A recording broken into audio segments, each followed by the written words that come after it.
Hi everybody, and welcome to our module on inborn errors of metabolism. Inborn errors in metabolism are defects in metabolic pathways. Usually they involve an enzyme deficiency, and they often present in the newborn period, and they often present in babies with non-specific features like failure to thrive or hypotonia. Babies can't give a detailed history, so normally all you get is a general impression that the baby is not doing well. And the way you're often asked to make the diagnosis of one of these disorders in USMLE questions is by using the lab findings, things like hypoglycemia, ketosis, hyperammonemia, and lactic acidosis. So in this video, we're going to talk about a number of these disorders and how to make the diagnosis. All of these disorders are discussed in detail in other videos, but here we're going to pull them all together and talk about how to sort out a problem where you're faced with a baby who's got a number of these different lab findings. Let's start by talking about newborn hypoglycemia. So all of the metabolic disorders I've listed on this slide can potentially cause newborn hypoglycemia. So in the next few slides, we'll go through them one at a time and talk about how to identify the exact cause of newborn hypoglycemia. Let's start by talking about the glycogen storage diseases. I talk about all of these disorders in detail in the video on glycogen. What I'm going to focus on here is how to recognize these disorders and distinguish them from other metabolic problems that occur in newborn babies. So first of all, you should always remember that some glycogen storage diseases do not cause hypoglycemia. These disorders only affect muscles. These include McArdle's disease and Pompei's disease. So if you're faced with a board question of a baby with hypoglycemia and you see one of these two answer choices, those are not the correct answer. There is, however, hypoglycemia that can occur in other glycogen storage diseases, especially in von Gerk's disease and Cory's disease. So let's talk about how to recognize these two glycogen storage diseases now. So babies who have a glycogen storage disease develop fasting hypoglycemia, and the key word is fasting. They can't break down glycogen to maintain their blood sugar levels in the fasting period. So the hypoglycemia is going to present hours after eating, not immediately after eating. In other words, it won't present in the postprandial period. In addition, babies with glycogen storage diseases who develop hypoglycemia have ketosis. Because there isn't enough glucose around during fasting, they will break down fatty acids, and this will lead to ketone synthesis. And this is an important feature because, as we'll talk about later, in fatty acid disorders, there can be hypoglycemia, but there will not be ketosis. The presence of high levels of ketone bodies indicates that fatty acid metabolism is occurring normally. And then finally, in the glycogen storage diseases, you can see hepatomegaly. That's because glycogen builds up in the liver. In von Gerk's disease, or type 1 glycogen storage disease, there is severe hypoglycemia. This is because gluconeogenesis cannot occur normally in the liver, and I explain why in the video on glycogen. In addition, in von Gerk's disease, there is a lactic acidosis. This is because of disruption of the Cori cycle. The bottom right side of the screen, I have a drawing of the Cori cycle. Muscle cells and other cells produce lactate, and they send that lactate back to the liver. The liver converts it into glucose and then sends glucose back to muscle cells and other tissues. If gluconeogenesis cannot occur, then the liver cannot export the glucose. Therefore, this cycle backs up, and you will see high levels of lactate and a lactic acidosis in the plasma of children who have a type 1 glycogen storage disease. In Cory's disease, which is a type 3 glycogen storage disease, these babies have problems breaking down glycogen, so they become hypoglycemic. However, gluconeogenesis remains intact. Therefore, the hypoglycemia is milder and the Cori cycle is not disrupted, so there is no lactic acidosis. Now let's talk about hereditary fructose intolerance. This disorder I discuss in greater detail in the video on galactose and fructose, but by way of review, in this disorder there is a deficiency of the enzyme aldolase B. This leads to buildup of fructose 1-phosphate, and because fructose 1-phosphate contains phosphate, it will deplete ATP in liver cells. This will shut down gluconeogenesis and glycogenolysis. In other words, in order to synthesize glucose or break down glycogen, you need ATP. And because ATP is depleted in this disorder, babies who have this problem cannot perform gluconeogenesis and cannot break down glycogen. So they will develop a clinical syndrome that is similar in many ways to the glycogen storage diseases. They will have hypoglycemia and lactic acidosis and ketosis, and they can even have hepatomegaly from glycogen buildup. So how are you going to distinguish this disorder from a glycogen storage disease? Well, first of all, fructose intolerance presents just after babies are weaned from breast milk. That's because there is no fructose in breast milk. So a classic presentation is hypoglycemia in a baby who was just transitioned from breastfeeding. The second finding, the one that's used in clinical practice to diagnose these disorders, is the presence of reducing sugars in the urine. So reducing sugars are glucose, fructose, and galactose. Now in a hypoglycemic baby, You know that any reducing sugars you find in the urine do not represent glucose because the baby has low glucose levels. Therefore, if you see reducing sugars in the urine of a baby who is hypoglycemic, that means fructose or galactose must be in the urine. And this is the hallmark of hereditary fructose intolerance. Classic galactosemia is a disorder of galactose metabolism, but it shares many features in common with hereditary fructose intolerance. So in classic galactosemia, which I discuss in greater detail in the video on fructose and galactose, is caused by a deficiency of the enzyme galactose 1-phosphate uridyl transferase. This leads to accumulation of galactose 1-phosphate in liver cells, and that depletes the supply of ATP. So just like in fructose intolerance, this is going to shut down gluconeogenesis and glycogen breakdown.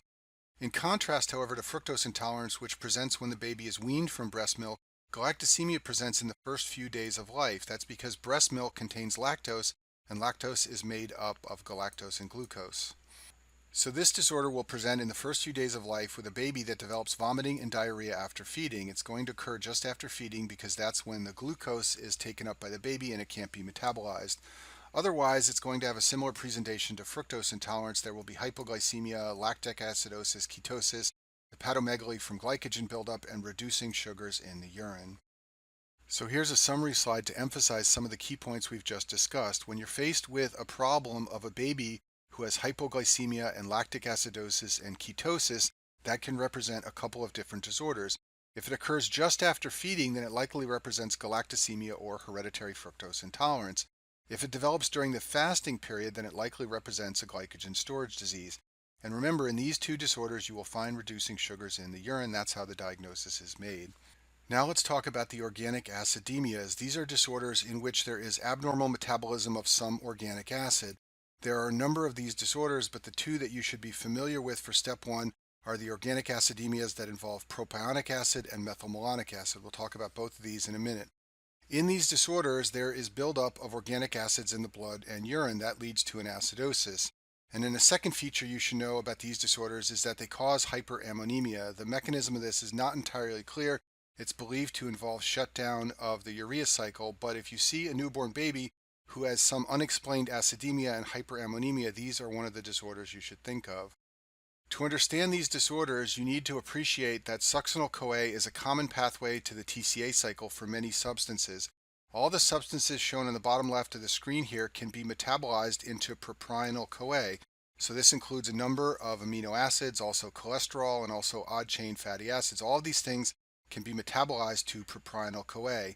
Then via an enzyme that requires biotin as a cofactor, propionyl-CoA is converted to methylmalonyl-CoA.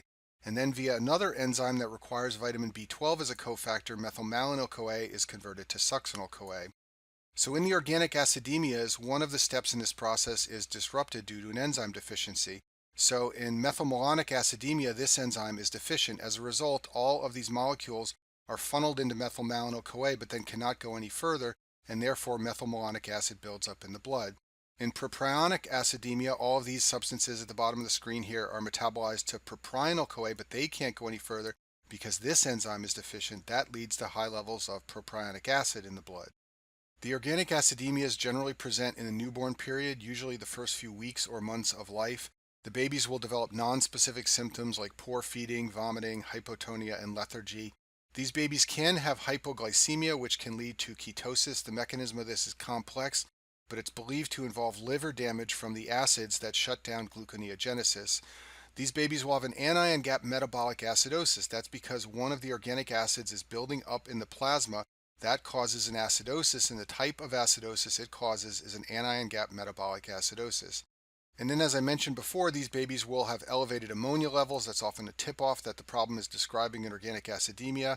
And then the hallmark of these disorders to make the diagnosis is to identify elevated levels in the urine or plasma of one of the organic acids. So in propionic acidemia, there is deficiency of an enzyme called propionyl-CoA carboxylase. This is a biotin-dependent enzyme that metabolizes propionyl-CoA. When this enzyme is deficient, levels of propionyl-CoA build up, and then propionic acid dissociates from that and leads to an organic acidemia. In methylmalonic acidemia, there is deficiency of methylmalonyl-CoA mutase. This is a vitamin B12 dependent enzyme that converts methylmalonyl-CoA into succinyl-CoA. Methylmalonyl-CoA and succinyl-CoA are isomers. They have the same chemical structure. The atoms are just arranged differently. So if a baby is deficient in methylmalonyl-CoA mutase, the levels of methylmalonyl-CoA will build up, methylmalonic acid will dissociate, and you will have high levels of methylmalonic acid in the plasma and urine. Let me briefly mention maple syrup urine disease. I discussed this disorder in greater detail in the video on other amino acids. This is a branched chain amino acid disorder. The branched chain amino acids are shown at the bottom of the screen. They are valine, leucine, and isoleucine. They all have side chains with branching. And in maple syrup urine disease, these amino acids cannot be metabolized due to deficiency of an enzyme called alpha ketoacid dehydrogenase. This is a multi-subunit complex enzyme. It requires cofactors like thiamine and lipoic acid. And the way that these three amino acids are metabolized is that they are first converted into structures called alpha ketoacids, and then this enzyme, alpha ketoacid dehydrogenase, dehydrogenates the alpha ketoacids. So when this enzyme is deficient, what you have in the plasma and urine is buildup of the branched chain amino acids and their corresponding alpha ketoacids. And the alpha keto acid of isoleucine gives urine a sweet smell. It also gives the earwax and the sweat a sweet smell. And this is often the tip-off that the question is describing maple syrup urine disease. Now let's talk about fatty acid disorders. I discussed these disorders in greater detail in the video on fatty acids, but in this video I'll focus on how to recognize one of these disorders and distinguish it from other metabolic disorders in a newborn baby. So the two key fatty acid disorders that you should know are a carnitine deficiency and an MCAD deficiency. MCAD stands for medium chain acyl-CoA dehydrogenase. It is a beta oxidation enzyme, and when it is deficient, beta oxidation does not occur normally. Both of these disorders cause hypoketotic hypoglycemia. This is a very unusual finding. When there is hypoglycemia, there should be high levels of ketone bodies, but that does not occur when there is a problem with fatty acid metabolism. When there is a lack of fatty acid breakdown, that leads to low ketone bodies, and because there is not proper fatty acid metabolism in these disorders, there is overutilization of glucose, and that leads to hypoglycemia. In addition, there's not much acetyl-CoA around in these disorders because fatty acids aren't being broken down and they produce acetyl-CoA, therefore there is decreased gluconeogenesis. So for all of these reasons, you get the unusual finding of low levels of ketones in the setting of hypoglycemia that should never occur if fatty acid metabolism is working. The symptoms of fatty acid disorders usually occur with fasting or illness. These are times where fatty acids are needed as a fuel source. In newborn babies, these disorders usually present from 3 months to 2 years of age. That's because frequent feedings in the first 3 months of life often prevent fasting and therefore hold off the symptoms of these disorders. The symptoms that develop are generally nonspecific, things like failure to thrive, altered consciousness, hypotonia. These babies can have enlarged livers from fatty acid buildup in the liver. They can also have enlarged hearts from fatty acid buildup in the heart. But the key feature of these disorders that's going to help you recognize it in a board question is hypoketotic hypoglycemia that only occurs when there's a problem with fatty acid metabolism. I discussed primary carnitine deficiency in greater detail in the video on fatty acids, but I'll briefly review it here. So carnitine is necessary for the carnitine shuttle, which is an important element of fatty acid metabolism. Carnitine links together with fatty acids to form structures called acylcarnitines, and these move fatty acids into the mitochondria for metabolism. So if you look at the bottom left side of the screen, I've shown the structure here of acyl-CoA.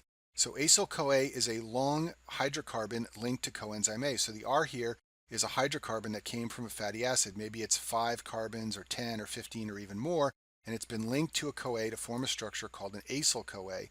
Acyl-CoAs are linked up with carnitine to form acylcarnitines, and these are the structures that move into the mitochondria for metabolism.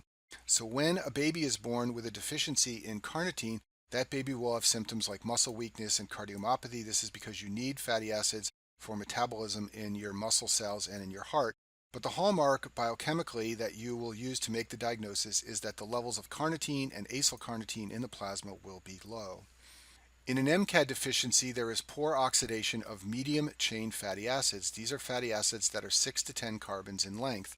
And the hallmark of an MCAD deficiency is the presence of structures called dicarboxylic acids that are 6 to 10 carbons in length in the urine. This is the structure of a dicarboxylic acid shown at the bottom of the screen here. Fatty acids normally have a carboxylic acid group at only one end. A dicarboxylic acid has a fatty acid group at the other end as well. The reason this happens is because anytime beta oxidation is impaired, an alternate metabolic pathway called omega oxidation will occur, and that leads to the addition of a carboxylic acid group to the other end of the hydrocarbon. The result is formation of dicarboxylic acids. These are a sign that beta oxidation is impaired.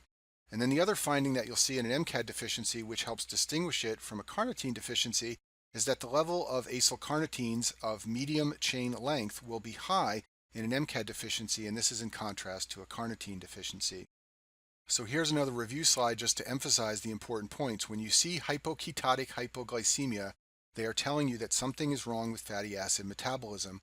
In a carnitine deficiency, the carnitine levels are low and the acyl carnitine levels are low. In an MCAD deficiency, you will see high levels of acyl carnitines and you will also see dicarboxylic acids. Now let's talk about urea cycle disorders. I discussed these disorders in greater detail in the video on ammonia, but by way of review, these disorders usually develop in the newborn period, usually in the first day or two of life. This is because when the baby starts feeding, it takes in a protein load, and because the baby cannot metabolize urea, this leads to symptoms. The symptoms are usually nonspecific and similar to other metabolic disorders, things like poor feeding, vomiting, and lethargy. You can see seizures, but the key finding is on blood work. In babies with a urea cycle disorder, you will see an isolated severe hyperammonemia. So a normal ammonia level is less than 50. In a urea disorder, it can be greater than 1,000. And the elevated ammonia level is isolated, meaning there are no other major metabolic derangements like the ones we have discussed in other disorders. The most common urea cycle disorder is an OTC deficiency. Ornithine transcarbamylase is necessary to metabolize carbamoyl phosphate into the urea cycle, and ammonia is metabolized into carbamoyl phosphate. So when you have a deficiency of this enzyme, the level of ammonia will get high and the level of carbamoyl phosphate will get high. Now, carbamoyl phosphate is also an intermediate in the pyrimidine synthesis pathway, and it is metabolized to orotic acid. Therefore, when you have an OTC deficiency, in addition to high levels of carbamoyl phosphate and high levels of ammonia, you will also see high levels of orotic acid. And you don't want to confuse an OTC deficiency with another condition called orotic aciduria. This is a disorder of pyrimidine synthesis that I discuss in the videos on pyrimidine metabolism. It also has high levels of orotic acid in the urine and in the blood. However, in orotic aciduria, there is no problem with the urea cycle, so the ammonia levels are normal. This means there will be no somnolence in these babies, no seizures in these babies. The major feature of orotic aciduria is a megaloblastic anemia and poor growth. And the reason you get a megaloblastic anemia in orotic aciduria is because you cannot synthesize pyrimidines, therefore you cannot synthesize DNA and RNA normally, and that leads to a megaloblastic anemia. The last type of inborn error we'll discuss is a mitochondrial disorder. These are inborn errors of metabolism where you lose the ability to metabolize pyruvate into acetyl-CoA. Pyruvate is converted into acetyl-CoA in the mitochondria, so when the mitochondria are sick, this can't happen. This results in a severe lactic acidosis and an elevated alanine level. Alanine is an amino acid, and pyruvate is shunted to alanine when it cannot be metabolized normally. So if you can remember that an elevated alanine level suggests a mitochondrial disorder, it's very easy to recognize these disorders in board questions. One of the most common mitochondrial disorders is a pyruvate dehydrogenase complex deficiency, and I talk about that disorder in more detail in the video on pyruvate dehydrogenase. By way of review, pyruvate is the end product of glycolysis, and pyruvate is metabolized into acetyl-CoA in the mitochondria. So when the mitochondria are sick, pyruvate cannot be metabolized into acetyl-CoA. As a result, it will be shunted to lactate, and that will give a lactic acidosis. It will also be shunted to alanine, and that will give high alanine levels. Pyruvate can also be shunted to gluconeogenesis. Now, gluconeogenesis is limited because it depends on TCA cycle intermediates. However, in general, hypoglycemia is not a prominent feature of these disorders, and one of the reasons is because pyruvate can still be metabolized in a limited manner into gluconeogenesis. As I said before, I discuss a PDH complex deficiency in more detail in the video on pyruvate dehydrogenase, but by way of brief review, in this disorder, pyruvate is shunted to alanine and lactate. So the key findings which develop in infancy are poor feeding, growth failure, and developmental delays. These are all very nonspecific, but it's the labs that will suggest a diagnosis. The alanine level will be high, there will be a lactic acidosis, and there should be no hypoglycemia. I'll finish with this summary slide, and if you understand everything on this slide, it is very easy to recognize these inborn errors of metabolism in board questions.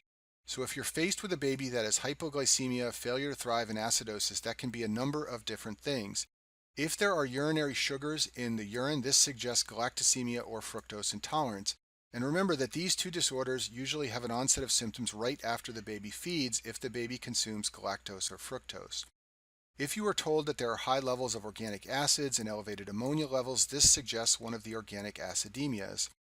After this, the next important step is to look at the ketones. If the levels of ketone bodies are high, this suggests fatty acid metabolism is working, and that's what is seen in the glycogen storage diseases. If you have hypoketotic hypoglycemia, remember that is a very unusual finding, and that suggests some problem with fatty acid metabolism. Also, if you see an isolated high level of ammonia, that suggests a urea cycle defect. And then finally, if you see high levels of lactate and alanine, that suggests the mitochondria aren't working, and you should look for some mitochondrial disorder as a potential cause. And that concludes our video on inborn errors of metabolism.